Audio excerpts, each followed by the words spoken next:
इनमें सबसे पहले उन्हें आयरन शूज पहनना होगा जिसका वेट 5 किलोग्राम से भी ज्यादा है। फिर 2 बकेट में पानी भर के उसे हिल के ऊपर ले जाना होगा। लिटिल म्यूट इस टास्क को लेकर बहुत ही एक्साइटेड था, तो उसके क्लासमेट्स उसे सबसे पहले जाने देते हैं। पर उसके क्लासमेट्स को पता था कि लिटिल म्यूट यह टास्क सबसे लास्ट में खत्म करेगा। लिटिल म्यूट जब छोटा था तब उसके फादर को एक मास्क्ड रॉबर ने पैसों के लिए मार दिया था। ये दोनों वाटरफॉल के पीछे एक सीक्रेट चेंबर में जाते हैं जहां बस हाई लेवल मॉन्क को ही आने का परमिशन है। उधर एक ओल्ड मैन को कैद करके रखा गया था जिसके हाथ और पैर चेन से दीवार के साथ बंधे हुए थे। तभी 2 मॉन्क इधर आते हैं और इस प्रिजनर को खाना और पानी देकर चले जाते हैं। देन लिटिल म्यूट आके उसे खाना खाने में मदद करता है।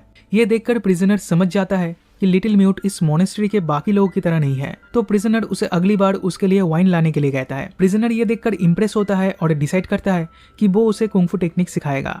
उसके टेक्निक मॉन्क के टेक्निक से अलग थे, पर लिटिल म्यूट फिर भी इसे ध्यान से सीखता है। प्रिजनर उसे शाओलिन के रूल्स को इग्नोर करने के लिए कहता है और हमेशा बैटल के एंड में अपने ओपोनेंट को मार देने के लिए कहता है। लेकिन लिटिल म्यूट इन सब बातों पे ध्यान नहीं देता, पर प्रिजनर का टेक्निक फॉलो करके 1 महीने के अंदर काफी ज्यादा इंप्रूव कर जाता है। एक दिन जब वो केव के बाहर प्रैक्टिस कर रहा था तब 5 प्लम्स उसे देखती है। वो नोटिस करती है उसका कुंग-फू स्टाइल कुछ अलग है जो मोनेस्ट्री में सिखाया नहीं जाता। 5 प्लम्स कहती है कुंग-फू हमेशा खुद को और दूसरों को डिफेंड करने के लिए यूज किया जाता है। ये बहुत ही सेक्रेट आर्ट है। देन वो उसे ग्लाइडिंग स्नेक स्टाइल सिखाने लगती है। ये कुंग-फू प्रिजनर की कुंग-फू टेक्निक से एकदम अलग था। तब सबलाइम मास्टर उसे एक बुक देते हैं जिसमें अल्टीमेट कुंग-फू स्टाइल के बारे में लिखा था। ये कुंग-फू के सबसे खतरनाक और सेक्रेट टेक्निक्स है जो अभी तक बहुत ही कम मॉन्क्स ने मास्टर कर पाया है। अगले कुछ सालों में कैंग और उसके लोग मोनेस्ट्री पे हमला करने की प्लान बनाते हैं और इधर लिटिल म्यूट तब कुंग-फू का 3rd स्टाइल सीखने में लगा था। उसे 300 किलो से भी ज्यादा भारी रॉक अपने शोल्डर पे कैरी करना होता था और भी कई खतरनाक एक्सरसाइज भी करने होते थे। अब हेड मॉन्क के गाइडेंस के अंदर वो अगले 3 सालों में कुंग-फू के 3rd स्टाइल को भी अच्छे से सीख लेता है।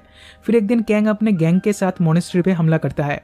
लिटिल म्यूट उसे रोकने जाता है तो कैंग हंसते हुए कहता है वो आदमी मैं ही था जिसने तुम्हारे फादर को मारा था। ये सुन के लिटिल म्यूट शॉक्ड हो जाता है और कई सालों के बाद पहली बार बात करता है। दरअसल उसने खुद से प्रॉमिस किया था कि जब तक वो अपने फादर के खूनी को पकड़ ना ले तब तक किसी से बात नहीं करेगा। इसके बाद ये दोनों एक दूसरे से फाइट करने लगते हैं। कैंग लायन रोड्स टेक्निक को यूज करके उस पर हमला करता है और लिटिल म्यूट स्नेक स्टाइल में उसे डिफेंड करता है। देन कुंग-फू के अल्टीमेट स्टाइल को यूज करते हुए वो कैंग पे हमला कर देता है। वो उसे बहुत मारता है एंड फाइनली कैंग इस डिफीट को एक्सेप्ट कर लेता है।